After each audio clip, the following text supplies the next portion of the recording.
स्वागत है आपका अपने चैनल द स्मार्ट ज्ञान अड्डा में। जी हाँ फ्रेंड्स, सभी प्रकार के एरियर भुगतान हेतु पत्र जारी किया गया है। एक अच्छी खबर निकल करके आ रही है और टाइमलाइन बॉन्ड पत्र जारी किया गया है। 25 मार्च तक का टाइमलाइन दिया गया है, तो देखेंगे उस पत्र को और सभी शिक्षक के वेतन अपडेट को जिला वाइज जानेंगे क्या कुछ हो रहा है, चाहे वो बीपीएससी हो, चाहे वो नियोजित हो, चाहे विशिष्ट हो, चाहे नियमित हो, चाहे 34,540 हो। साथ ही साथ शिक्षा विभाग के विभिन्न हलचलों को देखेंगे। तो सीधे बिना देरी किए चलते हैं अगले स्लाइड पर। उससे पहले एकमात्र गुजारिश, वीडियो को लाइक कर दे, चैनल पर नए हैं या अब तक सब्सक्राइब नहीं किया है तो सब्सक्राइब कर ले। उससे पहले किसी को गीली और किसी को सूखी होली की हार्दिक बधाई। जी हाँ फ्रेंड, तो चलेंगे अगले स्लाइड पर और देखेंगे क्या कुछ खबरें निकल करके आ रही है शिक्षा विभाग के गलियारों से।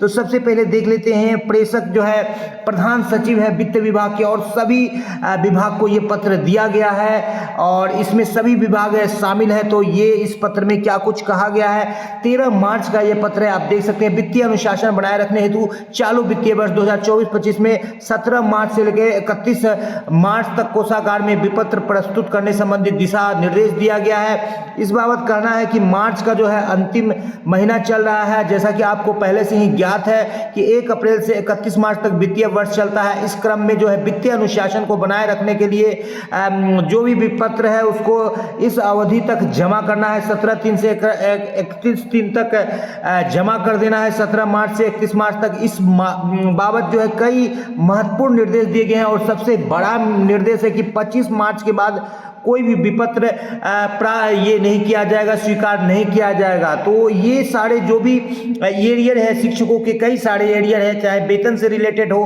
कोई मातृत्व अवकाश, कोई चिकित्सा अवकाश में गए होंगे तो वेतन रुक गया होगा, कोई पितृत्व अवकाश में गए होंगे तो, कोई अवैतनिक अवकाश में गए होंगे तो, विशेष अवकाश में गए होंगे तो, साथ ही साथ कई तरह के एरियर है, डीपीई का एरियर, संवर्धन का एरियर और छठे चरण में जो शिक्षक नियुक्त हुए हैं उनका एरियर है, एचआरए का एरियर है, किसी का ओडीएल का एरियर है, किसी का वेतन विसंगति से संबंधित कुछ एरियर है, किसी को अनट्रेंड से ट्रेंड में वेतन मिला तो उसका एरियर है। तो सभी तरह के जो है एरियर है ये भुगतान करने का आपको टाइमलाइन है 25 तारीख तक और इसके लिए आपको अपने संबंधित जो है लेखापाल अकाउंटेंट से कोऑर्डिनेट करके उनसे बनवा लेना है और उसको भेज देना है। 25 तारीख के बाद तक यदि आप नहीं भेज पाते हैं तो आपको फिर जो है ये सारे एरियर के लिए फिर लंबी इंतजार करनी पड़ेगी।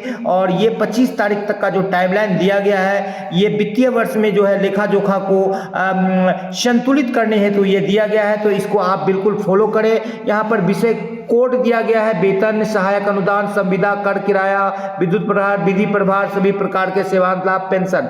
तो कहीं ना कहीं नियोजित शिक्षक इस श्रेणी में जो वेतन और एरियर जो है, चाहे वो डीए का हो चाहे अन्य किसी प्रकार का, उससे संबंधित ज़्यादा कुछ यहाँ पर भुगतान करेंगे। शेष से जो है नियोजित शिक्षकों को ज़्यादा कुछ लेना देना नहीं है। फिलहाल आधार से जोड़ने पर घट गए 6 लाख बच्चे। आपको बताते चले फ्रेंड, पूर्व में भी जो 3 दिन तक विद्यालय नहीं आने पर नाम काटने की जो परंपरा चलाई गई थी माननीय अपर मुख्य सचिव के पाठक जी के द्वारा, उसमें भी 23 लाख बच्चों का नाम कटा था और यहाँ 6 लाख बच्चे आधार नहीं रहने के कारण, कई बच्चे ऐसे होते हैं जिनका फिंगर थंब इंप्रेशन नहीं लेता है आधार मशीन बायोमेट्रिक्स में, जिस कारण उनका आधार नहीं बन पाता है। मेरे संज्ञान में ऐसे कई बच्चे हैं जो कि 15-15 साल के हो गए लेकिन अभी तक आधार नहीं बन पाया और सैकड़ों बार वो आधार सेंटर के चक्कर लगा चुके हैं। तो ऐसे बच्चों को क्या शिक्षा का अधिकार नहीं है? जो बच्चे आर्थिक मजबूरी से गुजर रहे हैं, ऐसे बच्चों को 3 दिन विद्यालय नहीं आने पर नाम काट दिया गया। मानते हैं कि उसमें से कुछ बच्चे, 2-4 लाख बच्चे दोहरे नामांकन के शिकार थे, लेकिन अधिकतर बच्चे जो गरीब परिवार से थे जिनका नाम काट दिया और आज वो अपने इधर उधर शिक्षा के बिना बगैर भटक रहे हैं, जो कि बिल्कुल आने वाले भविष्य के लिए एक समस्या के रूप में सामने आएगा। और सरकार जो 100% नामांकन को लेकर के चल रही है, कहीं ना कहीं उसको एक गहरा धक्का लगा हुआ है। यदि इस पर सुधार नहीं होता है तो ऐसे ही बच्चों के नाम लगातार घटते चले जाएंगे और जो 100% नामांकन की सरकार की जो चल रही थी परंपरा, उसमें बिल्कुल आघात लगेगा, एक जोरदार चोट लगेगा। यहाँ पर जिन शिक्षकों का सर्टिफिकेट का जांच नहीं हो पाया है उनका जो 30 जून तक वेतन भुगतान, यानी जून तक उनका वेतन भुगतान करने का यहाँ पर पत्र दिया गया है। आपको बताते चले फ्रेंड, अब तक जो है शिक्षा विभाग के जो सर्टिफिकेट्स की जांच की जा रही है, तो नियोजित जो शिक्षा मित्र के रूप में 2003 में ज्वाइन किए थे, 6 में समायोजित हुए, उनके भी कई सारे फोल्डर्स नहीं मिलते हैं। ऐसे खबरें देखने को आती है कि 73,000 शिक्षकों के फोल्डर गायब हैं। तो कई तरह की बातें निकल करके आते हैं, लेकिन अब तक सही ढंग से जांच हो नहीं पाई है शिक्षकों के सर्टिफिकेट की। तो जांच करने वालों पर भी बिल्कुल एक प्रश्न चिन्ह लगता है कि किस तरह से वो जांच कर रहे हैं, जो कि टाइम बाउंड जांच को नहीं कर पा रहे हैं। जो काम 1 महीने 2 महीने या 4 महीने में करने उसको वर्षों वर्ष लग गए, लेकिन अभी तक जो है उसको बिल्कुल एक आउटपुट जो है फ्रूटफुल आउटपुट नहीं निकल पाया है। तो ये कुछ निकल करके आ रहे हैं और शिक्षकों से बिल्कुल ऐप से हाजिरी ली जाती है और 4 महीने गैप से वेतन दी जाती है। बंशीधर ब्रजवासी जी का ऐसा कहना है और बिल्कुल सही कहना है। और जहां तक कि के पाठक के टाइम में 1 महीने के अंदर में ही वेतन भुगतान हो गया था। ज्वाइनिंग से लेकर के एग्जाम तक सारी प्रक्रिया हो गई थी और यहाँ सक्षमता पास शिक्षक जो विशिष्ट शिक्षक के रूप में भुगतान हो गए। 4-5 महीने हो गए हैं उनका एग्जाम दिया हुआ और अभी वेतन नहीं मिल पाया है। ये बहुत घोर दुख की बात है। होली जैसे महत्वपूर्ण त्यौहार उनका फीका जा रहा है। विशिष्ट शिक्षकों के स्थानीय निकाय के शिक्षक सक्षमता 3 के लिए जो है ऑनलाइन आवेदन की तिथि को विस्तारित किया गया है, 23 मार्च तक कर दिया गया है।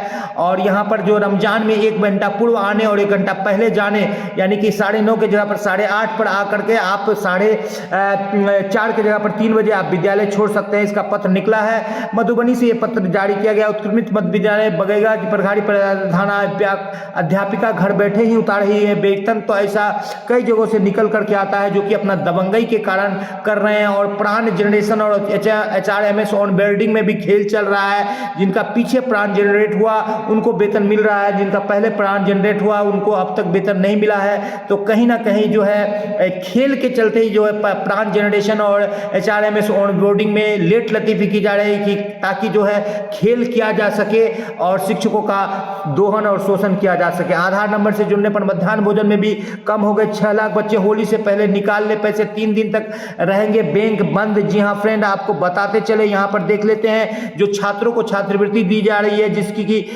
राशि दोगुनी कर दी गई है। उस छात्रवृत्ति दिले में 11,86,926 जो है खाता में दिक्कत आई है। तो ये एक बड़ी संख्या है। तो ऐसे खाता धारकों को रिजेक्ट किया गया, उनके खाते में पैसे नहीं जा पाए हैं। तो उनको बिल्कुल सुधार लेना चाहिए अपने खातों को। और रिजेक्ट किया गया है बैंक के द्वारा कई तरह के जो है यहाँ पर जो है चाहे बैंक अकाउंट एग्जिस्ट नहीं कर रहा है, IFSC कोड में त्रुटि है या मल्टीपल अकाउंट दिए गए हैं, इस तरह के जो है त्रुटि निकल करके BPSC शिक्षकों को जो है पे मैट्रिक्स के अनुसार वेतन देने की यहाँ पर मांग उठाई गई है माननीय MLC बंशीधर ब्रजवासी के द्वारा। क्योंकि सरकार के द्वारा जो ये 25, 28, 31 और 32 का जो स्केल दिया गया है, कहीं से कोई स्केल नहीं है। 5200 का स्केल होता है, 9300 का स्केल होता है। और शिक्षक की कोटि में भी जो PRT, TGT, PGT जो होता है, यहाँ पर 6 to 8 के शिक्षक को पेंडुलम की तरह सरकार झुला रही है। तो इस तरह की जो नीति चल रही है शोषणकारी, ये चलने वाली नहीं है। द स्मार्ट ज्ञान अड्डा बिल्कुल सरकार से ये आग्रह करती है कि इस तरह के जो शोषणकारी और विसंगतिपूर्ण नीति का अनुसरण किया जा रहा है शिक्षा विभाग में, इसको अविलंब समाप्त किया जाए। और शिक्षकों का जो उनका वाजिब हक है, मूल अधिकार है, जो पे मैट्रिक्स के अनुसार उनको वेतन दिया जाना है, उस वेतन को दिया जाए। साथ ही साथ सभी प्रकार का लाभ भी दिया जाए,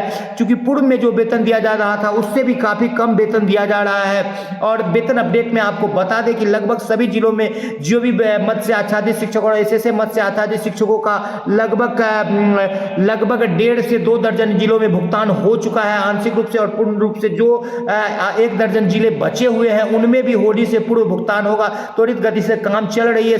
और विशिष्ट शिक्षकों की भी बात करें तो जो उनका भी जो है लगभग आधे विशिष्ट शिक्षकों का लगभग सभी जिलों में भुगतान हो जाएगा। क्रमिक रूप से सभी जिलों का 200 से 300 HRMS ऑनबोर्डिंग पर डे किया जा रहा है, जो कि सूचनाएं दी जा रही है, जो कि सूचनाएं निकल कर आ रही है। और उन शिक्षकों का क्रमिक रूप से भुगतान भी किया जा रहा है। तो जो निचोड़ बात निकल करके आ रही है कि विशिष्ट शिक्षकों का जो है पूर्ण रूप से भुगतान नहीं होगा, आंशिक रूप से भुगतान होगा। शेष जो GOV और SSA मद से आच्छादित शिक्षकों का भुगतान है जनवरी फरवरी का, वो हो जाएगा। आपको बताते चले कि पिछले वीडियो में भी आपको दिखाया गया था कि मार्च का भी आवंटन आ गया है। इसी उम्मीद के साथ कि होली के पूर्व आपका भुगतान हो, आपसे आपका दोस्त और होस्ट विदा लेता है। जय हिंद, जय भारत, वंदे मातरम। एक बार फिर से होली की हार्दिक बधाई।